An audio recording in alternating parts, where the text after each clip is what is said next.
High बंधुरा शुभ सकाल केमन आछो सबाई आशा करछि सकले अनेक बेशी भालो आछो आमराओ ना बेश भालो आछि। तो आजके सकालटा शुरू करछि सकाल 6टा थेके। तो घुम थेके उठेई आगे बाइरे जे ब्राश करा मुख धोया और ईशा सिमराনের ब्राश करानो एगुलो थेके थाके। तो सेगुलो टुकिटाकी करे निয়েছিলাম निয়েই घरे आसलाम। तो 6टा थेके आमी ब्लगटा स्टार्ट करछि।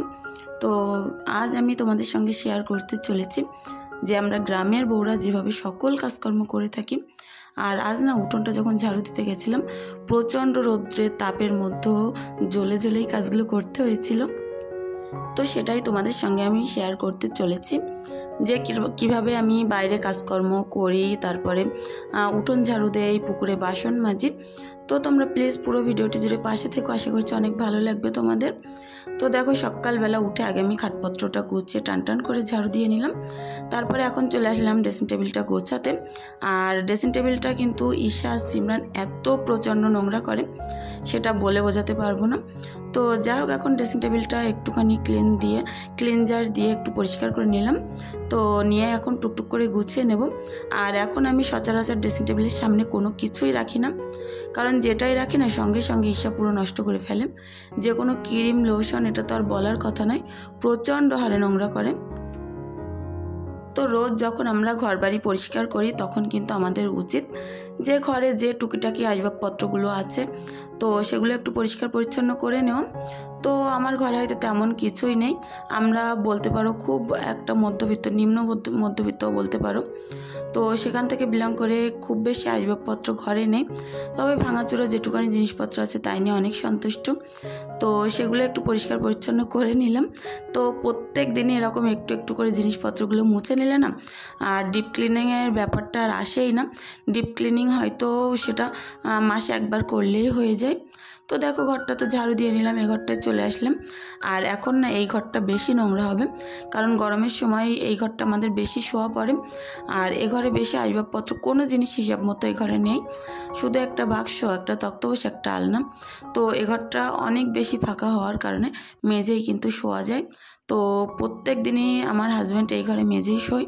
আর প্রচণ্ড পরিমাণে নোংরাও হয়, কারণ ওর পাপা যেখানে থাকে সিমরান ঈশা ঠিক সেখানে এসে শুয়ে পড়ে। তো যাই হোক তক্তপোষটা তো যা হোক করে গুছিয়ে একটু বাইরে কাজ করতে গেছিলাম। সিমরান পড়ছিল, বই খাতা ছড়িয়ে ছিটিয়ে রেখেছিল, তো সেগুলো আমি একটু পরিষ্কার পরিচ্ছন্ন করে তুলে গুছিয়ে নিলাম। তো খাটের তলাটা এত পরিমাণে ঝাড়ু দেয়, ওই ঘর বলো এই ঘর বলো, তো কোনো দিনই এটা পরিষ্কার থাকে না। কারণ বাচ্চা কাচ্চা ঘরে থাকলে যে খাবারের ঠোঙাগুলো ছেড়ে না সঙ্গে সঙ্গে সেটা যদি খাটের তলায় নাও ফেলে তো হাওয়ায় সেটা খাটের তলায় ভালোভাবেই চলে যায়। আর রোজই এরকম নিচে কষ্ট করে করে আমার তলায় ঢুকে নোংরাগুলো পরিষ্কার করতে হয়। আর এই শুকনোর সময় এই বারান্দাটা যে এত পরিমাণে নোংরা হয় সেটা বলার কথা নয়। বারান্দাটা তো আর মেজে করা নেই, তার কারণেই কিন্তু এত প্রচণ্ড ধুলো ওঠে। তো ঢালাইয়ের কারণে না প্রচণ্ড পরিমাণে ধুলো উঠছে। তো যাই হোক কিছু করার নেই, এটা ঝাড়ু দেওয়ার সঙ্গে সঙ্গে দুটো ঘর পুরো ধুলো নোংরায় ভর্তি হয়ে যাচ্ছে। তো সেইভাবে আমি ঝাড়ুটাড়ুগুলো দিয়ে পরিষ্কার করে নিচ্ছিলাম। তো আজ হাজব্যান্ড যেহেতু দোকানে আছে সেহেতু দোকানে যাওয়ার চাপটা এখন নেই। দুপুরবেলার দিকে একটু যাব, কারণ টুকিটাকি জিনিসপত্র বাড়িতে যেগুলো লাগবে রান্নার আগে সেগুলো নিয়ে চলে আসবো দোকান থেকে। আর সিমরানের পড়তে দিতে যাব যখন সন্ধ্যাবেলা, তখন আর একবার দোকানে গিয়ে বসবো। তো হাজব্যান্ড আমি দোকানে গিয়ে বসলেই মালটালগুলো নিয়ে আসবে, কারণ প্রতিনিয়ত না আমাদের দোকানে মাল আনতে হয়। তো আমি গিয়ে সন্ধ্যাবেলা বসার পরেই কিন্তু আমার হাজব্যান্ড বেরোয় দোকান থেকে। তো এখন দেখো এই জায়গাটাও প্রচুর পরিমাণে নোংরা হয়েছিল, তো ভাবলাম এই জায়গাটাও একটু পরিষ্কার পরিচ্ছন্ন করে নিই। প্রত্যেক দিন হাঁড়িকুড়ি এখানেই উপর করি, তো যা হোক কোনো কারণে পড়ে গেছে, হয়তো আমার সাজানো গোছানোর ভুল ছিল। তো একটাই ঠোকামুকি লাগার পরে সবগুলো পড়ে গেছিলো, দেখতে অনেকটা বাজেও লাগছিলো। এই জায়গাটাও একটু পরিষ্কার করে এখন গুছিয়ে নিলাম। তো হয়তো একটু একটু স্পেস হতে পারে, কিন্তু এই সকল জায়গাগুলো আমরা যদি একটু পরিষ্কার পরিচ্ছন্ন করে গুছিয়ে রাখি না সেই জায়গাটাগুলো দেখতে অনেক বেশি ভালো লাগে। তো ওখানটা তো পরিষ্কার হয়ে গেল, রান্নাঘরটা আমি এখন একটু ঝাড়ু দিয়ে নেব। তো সিমরান ঈশা ওদিকে খেলা করছিল, তো সকালবেলা ওদেরকে কিন্তু চা করে খেতে দিয়েছিলাম। আমি চা খেয়েছিলাম আর ওদেরকে কিন্তু শুধু বিস্কুট দিয়েছিলাম আর একটুখানি দুধ দিয়েছিলাম। তো যার কারণে এখন পেটটা ভর্তি আছে। ঈশা এখন অনেকক্ষণ পর্যন্ত খেলা করবে, আমাকে একেবারে জ্বালাতন করবে না। আর সিমরান বাড়িতে থাকলে তো বলার কথা নয়। তো এদিকে দেখো পুকুর পাড়ে চলে আসলাম, আর কত সুন্দর রোদ্দুর টনটনে, আর চারিদিকটা যেন ঝলমল করছে, আর আকাশটা তো একেবারে পরিষ্কার। তো এখন বেশ কিছুটা বাসনপত্র আছে, এগুলো আমি পুকুরে বসে বসে একটা একটা করে মেজে নেব। তো যাই হোক, এখনও পর্যন্ত সামনে সেইভাবে রোদ্দুর আসেনি, কিন্তু এক্ষুনি চলে আসবে। আর এই সকল কাজ করতে করতে যখন আমি উঠোনটা ঝাড়ু দিতে যাব, তখন কিন্তু পুরো টানটানে রোদ্দুর উঠোনে পড়ে পুরো ভর্তি হয়ে গেছিলো, আর সমস্ত পিঠ ঝাড়ু দিতে দিতে পুরো ভিজে গেছিলো আমার। তো করার কিছু নেই, করতে তো আমাকেই হবে, আমার সংসারের কাজ, এটা তো আর অন্য কেউ করে দেবে না। আর আমার তো আর সেরকমভাবে হাতের কাছে করে দেওয়ার মতো কোনো লোক নেই। সিমরান হয়তো একটু বড় হয়েছে, কিন্তু এখনও পরিমাণে অনেকটাই বাচ্চা। তো আমি যত সম্ভব চেষ্টা করি নিজে কাজ করার জন্য, ওকে দিয়েও অনেকটা কাজ কি বলবো যে যাতে না করানো যায়। কিন্তু আমরা মেয়েরা না, সারা জীবন আমাদের কাজের কখনো ছাড় হয় না। তো এই কথা ভেবেই আমার বাচ্চাকে এখন আমি কোনো কাজ তেমনভাবে করতে দেই না, শুধুমাত্র ঈশাকে হয়তো একটু দেখে খেলাধুলা করে, এটাই। তো দেখো, আজ আমি একটা অনেক বড় লম্বা ঝাড়ু তৈরি করেছি, তো এটা দিয়েই ঝাড়ু দেব। ছোট ঝাঁটা দিয়ে হয়তো একটু কোমরের সমস্যা হতো ঝাড়ু দিতে, কিন্তু অনেক সুন্দর পরিষ্কার হতো। আর এই লম্বা ঝাঁটা দিয়ে ঝাড়ু দিতে গেলে কি বলবো, তাড়াতাড়ি হয়ে যাচ্ছে, কিন্তু অতটাও পরিষ্কার হচ্ছে না। তো এই প্রচণ্ড রোদ্দুরে আমার পুরো মাথা কপাল ফেটে যাচ্ছিল, গা হাত পা জ্বালা করছিল, রোদ্রে গরমে পুরো ঘেমে ভিজে গেছিলাম। তো ভাবলাম যতই কষ্ট হোক না কেন, ভয় পেয়ে লাভ নেই, উঠোনে আসলে তো ভয় তো লাগবেই গরমকালে এখন। তো সেটা ভেবে রোদ্দুরকে কি বলবো সহ্য করে নিয়ে উঠোনটা ঝাড়ু দিয়ে ফেলি। তো এই পাশটা হয়ে গেলে ও পাশটাও আমি ঝাড়ু দিতে যাব। আর আমার উঠোনটা না প্রচুর পরিমাণে বড়, তো এ মাথা থেকে ও মাথা ঝাড়ু দিতে গেলে মিনিমাম 3 ঘন্টা টাইম লাগে। তো তোমরা হয়তো অল্প সময়ে দেখতে পাচ্ছ, কিন্তু এই কাজগুলো করতে আমার যে এত দেরি হয়েছিল। তবে এই জায়গাটা এসে একটু স্বস্তি পাচ্ছিলাম। একে ছিল পুকুর পাড়, প্রচণ্ড হাওয়া বইছিল, তারপরে ছিল নিম গাছের ছায়া। তো যাই হোক, এই ছায়ায় ছায়ায় কাজগুলো করছিলাম।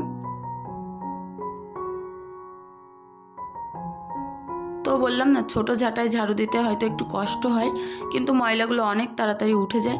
আর এই ঝাঁটা দিয়ে এক জায়গায় 3-4 বার ঝাড় দিতে হচ্ছে, তারপরেই কিন্তু ময়লাগুলো সরছে। উঠোনটা যদি একেবারে প্লেন হতো তাহলে হয়তো ভালো হতো, কিন্তু এরকম ক্ষুদ্র ক্ষুদ্র উঠোনে না ছোট ঝাঁটাই ঠিক আছে, সেটা আমি এখন বুঝতে পারছি। তো ও পাশের উঠোনে তো পরে শুধু সৃষ্টি পাতা, আর এই পাশের উঠোনে নিমের ফুল, ফল, পাতা, মেহেন্দি পাতা, এরকমই। তো এই জায়গাটা আমার এখন মোটামুটি কমপ্লিট হয়ে গেছে। তো ওই সাইডটা আছে ঝাড় দেবো, তার আগে ভাবলাম যে সানটাও একটু ঝাড়ু দিয়ে পরিষ্কার করে ফেলি। তো আজকে হয়তো ঝাড় দিচ্ছি, কালকের মধ্যে আবার যাতাই হয়ে যাবে। শুকনোর সময় এখন তো প্রচণ্ড পরিমাণে পাতা পড়ছে, তো ঝাড়ু দিয়ে নেওয়ার মতো সেরকম কারোরকে পাই না, নিজেরই করতে হয়। কিছু করার নেই, কী করবো বলো। আর পরিষ্কার পরিচ্ছন্ন থাকতে গেলে একটু তো শরীরে কষ্ট দিতেই হবে। তো তবে অনেকটাই পরিমাণে ব্যায়াম হচ্ছে, এটাও বলতে পারো, সকালবেলা উঠে। তো যে বাসনপত্রগুলো মেজেছিলাম সেগুলো ঘরে এনে একে একে আমি এখন উপর করে নিচ্ছি র্যাকের মধ্যে। তো থালাগুলো তো আমি এই র্যাকে উপর করি, আর যেগুলো বড় বড় ঝুড়ি, গামলা, তো ওই পাশের পুরোনো র্যাকটা আমি উপর করে নিই। তো কাল না আমাদের গাছ থেকে অনেকটা পরিমাণে আম পেরেছি, কারণ যেহেতু বাড়িতে থাকা পড়ে না, তো আমগুলো তো লোকে চুরি করে নিয়ে যেতে পারে, এরকম একটা ভয় আছে। কারণ প্রত্যেকবার যখন গাছে আম হয় না, এও এসে কিন্তু পেরে নিয়ে যায়, সেই পাকা পর্যন্ত আমরা পাই না, কারণ সারাদিন তো বাড়িতেই থাকতে পারি না। প্রচণ্ড পরিমাণে লোকজন এসে আম পেরে নিয়ে যায়, স্নান করতে আসে, আর তখনই পেরে পেরে ভর্তি করে নিয়ে যায়। তো আমগুলো আমি পেরে নিয়েছিলাম, কিছুটা আম এখনও কিছুটা আম গাছে আছে, কিন্তু এবার না আমের ফলন প্রচণ্ড কম। তো একটা গাছে আমাদের আম হয়েছে, আর কটা গাছে সেরকমভাবে হয়নি। তো আমগুলো প্রচণ্ড টক ছিল। তো আমি এখন এগুলো কেটে কেটে রোদ্রে দিয়ে আসবো, কারণ এটা দিয়ে আচার করে রাখলে না সারা বছর এই আম তেলের আচার যে এত প্রচণ্ড ভালো লাগে সেটা বলার কথা নয়। আমার মিষ্টি আচার অতটা বেশি ভালো লাগে না, কিন্তু এই আম তেলটা না আমার প্রচুর বেশি পছন্দ। তো আমগুলোই তো 2-3 দিন রোদ্দুর দিতেই হবে। আর সুন্দর করে কেটে ধুয়ে ধুয়ে আমি তুলে নিচ্ছিলাম এই গামলায়, আর হয়ে গেলে তারপরে নুন হলুদ মাখিয়ে ছাদে কিন্তু টানটানে রোদ্দুরে দিয়ে আসবো। 2টো রোদ খাওয়ালে তারপরে আমগুলো সুন্দর একটু শুকিয়ে মচমচে হয়ে গেলে তখন তেলে দিয়ে ভেজে নেব। তো আম তেল করে রাখলে যখন দেখা যাচ্ছে ভালো তরকারি না থাকে, কি আলু ছানা দিয়ে ভাত খেতে গেলে গরম ভাতে একটুখানি আম তেল দিয়ে নিলে কিন্তু অনেক সুন্দরভাবে খাওয়া হয়ে যায়। আমার তো প্রচণ্ড বেশি পছন্দ, কেনা আচার কিন্তু অতটা বেশি ভালো হয় না, কিন্তু বাড়িতে তৈরি করলে না সেটা অনেক বেশি ভালো হয়। তো এই 4-5টা রেখে দিচ্ছি বাড়িতে আচার করার জন্য, একটু চাটনি করার জন্য, তারপরে আমডাল করার জন্য, আম মাখা করার জন্য। তো যাই হোক, এখন সুন্দর করে মাখিয়ে এই টানা রোদ্দুরে বসে বসে যে আমগুলো মেলছিলাম, আর আমার পুরো নাইটি গরমে ঘেমে ভেসে যাচ্ছিল। তো অনেক তাড়াহুড়ো করে মেলছিলাম, কত তাড়াহুড়ো করে মেলতে পারি, কত তাড়াহুড়ো করে ঘরে চলে যেতে পারি, এটাই ব্যাপার ছিল। তো তারপরে মাছেদের এখন আমি একটু খেতে দিয়ে দেবো। তো আমাদের অলটায় যে ভাতগুলো নষ্ট হয়েছে কালকে, তো অলটার ভিতরে সেগুলো দিয়ে দিচ্ছিলাম, কারণ এখানে প্রচণ্ড পরিমাণে কই মাছ আছে। আর এই খাদ্যগুলো ফেলার কারণে অনেক তাড়াতাড়ি মাছগুলো কিন্তু বড় হয়ে যায়। তো আমার বাড়িতে যে এঁটোকাটা জিনিসপত্র হয় সবই কিন্তু ওই অলটায় ফেলে দিই। তারপরে দেখো ঈশার অনেকটা প্যান আমি এখন কেচে নিয়ে আসলাম, সেগুলোও মেলবো। সব কাজই বলতে পারো এই টানা রৌদ্রের মধ্যে করতে হচ্ছিল, মাথা ফাটা রোদ্দুর বলতে পারো। ঘরের ভিতরে আর কটা কাজ বলো, সকালের যে কাজগুলো না বাইরেই বেশি হয়ে থাকে। তো এই ভিডিওগুলো এত কি বলবো পরিশ্রম দিয়ে কষ্ট করে তৈরি করে থাকি। তোমাদের মনে যদি সামান্য একটুখানি আমি জায়গা করতে পারি, প্লিজ চ্যানেলটি সাবস্ক্রাইব করে পাশে থেকো। আর যদি বেশি কিছু ভালো লেগে থাকে একটি লাইক, একটি কমেন্ট করে দিয়ে যেও। কালকের কমেন্ট বক্সটা বন্ধ ছিল, হয়তো অনেকে অনেক রকম অসুবিধায় পড়েছো যে আমাকে অনেক কিছু কমেন্ট করতে পারোনি। তো কালকের যে প্রশ্নগুলো ছিল আজকের ভিডিওয় করে দিও, আমি নিশ্চয়ই তার উত্তর দিয়ে দেব। তো এখানটায় আসলাম, ভাত বসিয়ে তো গেছিলাম আমি সকালবেলা, তো বসেই কিন্তু বাইরের কাজগুলো করছিলাম। ভাতটা এখন উপর করে নিলাম। তো আজ শুধু ডাল, আলু ছানা ভাত করব। এত গরমে না মাছ মাংস তো খাওয়ার কথা ভাবতেই পারছি না। কাল যেহেতু মাংস হয়েছিল, তো আজ একেবারে হালকা পাতলা রান্না করব। তো হাজব্যান্ড বলছিল একটু মাছটা আনবে বাজার থেকে। তো আমি বললাম এখন আর এই রোদ্রে কষ্ট করে যেতে হবে না, যাইমাই করি দুপুরবেলা রাত্রের দিকে যা হোক করা যাবে। তো যাই হোক, এখন ভাতটা সুন্দর করে ভাতের থেকে আলুগুলো বের করে নিচ্ছিলাম। আলুগুলো ছানা করব। সকালে আলু ছানা ডিম সিদ্ধ দিয়েই ভাতটা খাওয়া হবে। তো আমরা খেয়ে নিয়ে হাজব্যান্ডকে ভাত দিতে যাব। তো তার কারণে একটা টিফিন বক্সও কিন্তু আমি ভরে নিয়েছি। ঈশা তো এখন দেখা যাচ্ছে অনেক ছোট, তো ওকেও কিন্তু টাইমে টাইমে একটা খাওয়ানোর ব্যাপার থাকে। তো সকালবেলা ওর জন্য একটুখানি ভাত, তারপরে ঘি দিয়ে আলোচনা করেছি, আর একটা ডিম হাফ বয়েল করেছি, সেটা দিয়ে ঈশাকে খাওয়াবো। আর এই যে ঘি দিয়ে আলুগুলো ছানলাম, এগুলো আমাদের জন্য আমরা খাবো। তো যাই হোক, অনেকটা আলু ছানা হয়ে গেছিলো। ছানার পরে বুঝতে পারলাম, তো কাঁচা লঙ্কা কাঁচা পেঁয়াজ দিয়েই ছানলাম। কাঁচা পেঁয়াজ দিয়ে না আলু ছানা খেতে অনেক ভালো লাগে, শুধু একটু গন্ধের ভয়তে খেতে পারি না। তো ঈশাকে এখন স্নান করিয়ে নিয়ে আসলাম। নিয়ে এসে ওর যে সকল ড্রেসপত্র পরানোর, ক্রিম সাবান তেল মাখানোর থাকে, সেগুলো সুন্দর করে এখন মাখিয়ে ওকে খাওয়াতে বসাবো। বাচ্চা কাচ্চার পিছনে না একটু সময় দিতে পারলে ওরাও কিন্তু স্বস্তিতে কি বলবো যে একটু স্বস্তি পায় ওরাও। তো দোকানে থাকলে হয়তো সেরকমভাবে সময় দিতে পারি না। বাড়িতে যতক্ষণ আমি পারি, যতটা সম্ভব সময় ওদের পিছনে আমি দিই। নিজেকে আর এখন আর সেরকমভাবে সময় দিতে পারি না, তবে ওদেরকেই সুন্দরভাবে গুছিয়ে রাখার চেষ্টা করি। নিজের যে শখ শান্তিগুলো ওদের ওপরে দিয়ে কিন্তু পূরণ করার চেষ্টা করি। তো ঈশাকে আমি সারা বছর নিভিয়া সফটি মাখিয়ে থাকি, কারণ অন্য লোশন ক্রিম আমার যেন অতটা বেশি পছন্দ হয় না। আর বড় কৌটো যখন নিয়ে আসে তখন তো গায়ে হাত পায়ে মুখে সব জায়গায় মাখায়। এখন যেহেতু প্রচণ্ড গরম, শুধু মুখেই মাখাচ্ছি। আর তারপরে দেখো একটুখানি আলু ছানা ঘি আর ডিম দিয়ে ভাত খাওয়াচ্ছিলাম। ঈশা বলছিল আপাকে দাও, আপাকে দাও অর্ধেকটা। তো এক গালি তো ভাত, আপাকে অর্ধেকটা দিলে আর ও কী খাবে, এরকমই দুষ্টু। তো সিমরান এদিকে খাচ্ছিল, ঈশাকে ওদিকে খাওয়াচ্ছিলাম। তো ডিমটা একটু আজ আমার ভাজা বেশি হয়ে গেছে, তো এটা একটু যদি নরম হতো তাহলে আরও সুন্দরভাবে খেয়ে নিত। শক্ত করে ভাজার জন্য খেতে চাইছিল না। তো ওকে খাইয়ে দিলাম, আর তারপর আমি একটু খেতে বসবো। আর এদিকে দুজনের এখন খেলা দেখো। সিমরান এরকমভাবে ব্যাগের ভিতরে করে নিয়ে ঈশাকে নিয়ে ঘুরে বেড়াচ্ছিল, খেলা করছিল। তো এখন চলে যাব আমি দোকানে, খাওয়াও হয়ে গেছে। হাজব্যান্ডের ভাতটা নিয়ে দোকানে চলে আসলাম। এসে দোকানে কিছুক্ষণ বসবো। হাজব্যান্ড একটুখানি বাজারে যাবে, আরও টুকিটাকি যে কাজগুলো আছে সেগুলো করবে। তো আমি এদিকে ভাবলাম আর কি রান্না করব, ডালটা দোকানেই বসিয়ে দিই। ভাতটা বাড়ি করলাম, ডাল সিদ্ধটা দোকানে, আর লাস্টে আবার দেখতে পাবে যে এই ডালটা বাড়ি গিয়েই ছুঁক দেবো। তো তেলে দেবো বাড়ি গিয়েই। তো আদা রসুন বাটার মতো এখানে অবস্থা ছিল না, তো আদা রসুনের পেস্টে দিয়ে দিলাম ডালের মধ্যে। তো ডালটা সিদ্ধ করে নিয়ে টিফিন বক্সে ভরে বাড়ি নিয়ে চলে আসছি। আর হাজব্যান্ড এদিকে মাছ ধরছে, কারণ আমাদের পুকুরে না প্রচুর বেশি কই মাছ হয়েছে। কই মাছগুলো কিন্তু আপন ইচ্ছাই হয়, এদেরকে না ছাড়া লাগে না খেতে দেওয়া লাগে, শুধুমাত্র শ্যাওলা খেয়ে খেয়ে বড় হয়ে যায়। আর যে ভাত পানিগুলো খাই ওরা তো খায়। আকাশটা দেখো কত সুন্দর, এখন পরিষ্কার স্বচ্ছ। তো তার মধ্যে হাজব্যান্ড মাছগুলো ধরছিল, অনেকটা আনন্দ হচ্ছিল। বাড়ির পুকুর থেকে যখন মাছ ধরে না, সেগুলো খেতে যেমন মজার হয়, আনন্দটা কিন্তু আরও বেশি হয়, কারণ খাওয়ার থেকে মাছ ধরার আনন্দটা আর একটু অন্যরকম। তো আজ জাল ফেলার পরে শুধু বেশিরভাগ কই মাছ উঠেছিল, আর একটা বাটা মাছ উঠেছিল, সেটা পুরো পোনা মাছের মতো বড় ছিল, তার পেটে পুরো ডিম ভর্তি ছিল। তো আজ তো আর আমার রান্নাবান্না প্রায় হয়ে যাওয়ার মতো হয়েছে।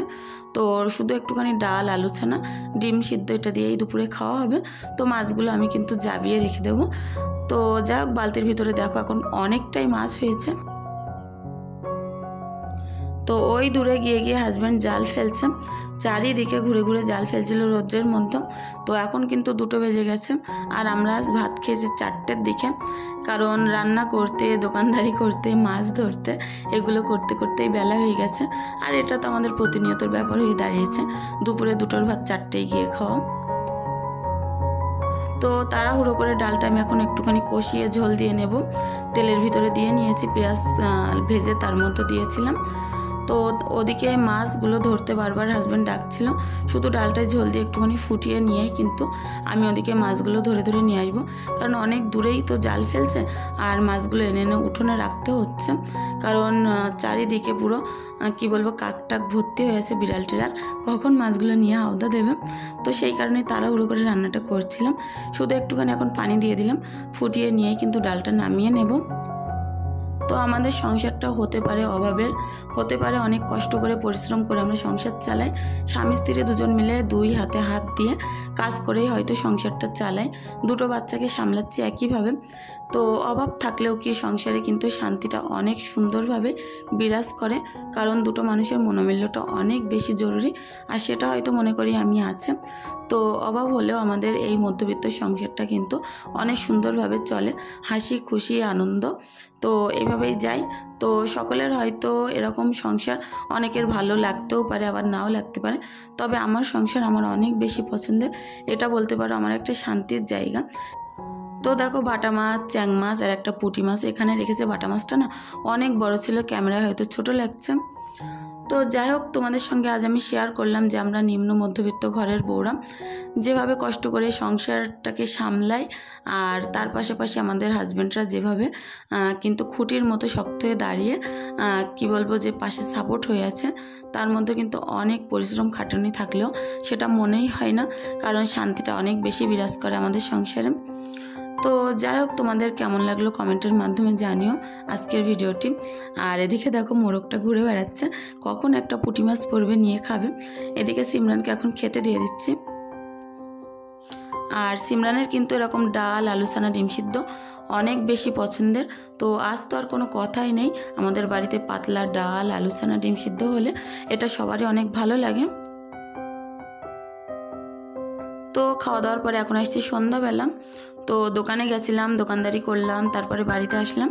এখন ঈশা ঘুমানোর জন্য অনেক জ্বালাতন করছে, তো ওর জন্য একটা গ্লাসে আগে আমি একটুখানি যে ছাতু হয় সেটা গুলে নেব তাল মিষ্টি দিয়ে, আর একটা পাত্রে একটু দুধ গুলে নেব।